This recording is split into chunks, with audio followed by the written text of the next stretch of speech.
جێ ئایا ئەگە شیری خێزانم بخۆم تەلاقم ئەکەوێ حرام ئەبێ لێم؟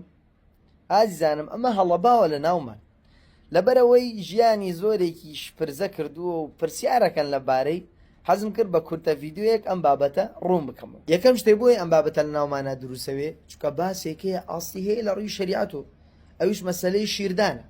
مەعلومە گەر بێت و ئافرەتێ شیرداتە منداڵێ 5 جار و بەسەرەوە تێری کات مناڵەکە تەمەنی سەروی 2 ساڵ نەوێ خواری 2 ساڵ بێ ئەوە لەو کاتە و ئافرەتە ئەوێتە دایکی ئەو منداڵە و هەرچی کە سوکاری ئەو ئافرەتەیە ئەبێ بە کە سوکاری ئەو منداڵە.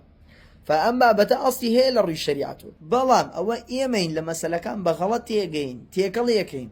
رسول الله صلى الله عليه وسلم فرمي لا يحرم من الرضاع إلا ما فتق الأمعاء وكان قبل الفطام. شیردان ئەو کاتە حرامە بێ ئەبێ گۆشت دروست بکە ژەمێکی سەرەکی وێ پیاوەکەت گۆشتی پێ دروستەکە و هەروەها ئەفەرمێت ماکانە قبل الفطام پیاوەکەت سەری 2 ساڵە یان خواری 2 ساڵە کەواتە ئەو کاتە حرامە بێ وەکو زانایانیشمان ئەفەرمون ئەگەر بێت و ئەو منداڵەت خواری 2 ساڵ بێ نەک سەروی 2 ساڵ بێ. ئێستا ڕوونە ئەگەر ڕوون نییە با زیاتر ڕوونی کەون بۆتان ڕوونە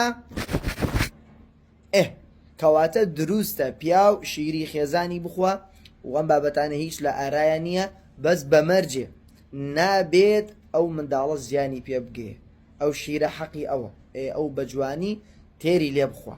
گورە تۆ چی دا لەم باسانە بڕۆ هیچ پرسیاری ناوێ ئەو هەموو شیرەی لە بازاڕەکانە هەیە ێژن جێگرەوەی شیری دایکە بە درۆ دەلەسە یان تۆ سەرەتە خوڕێ بۆ شتێ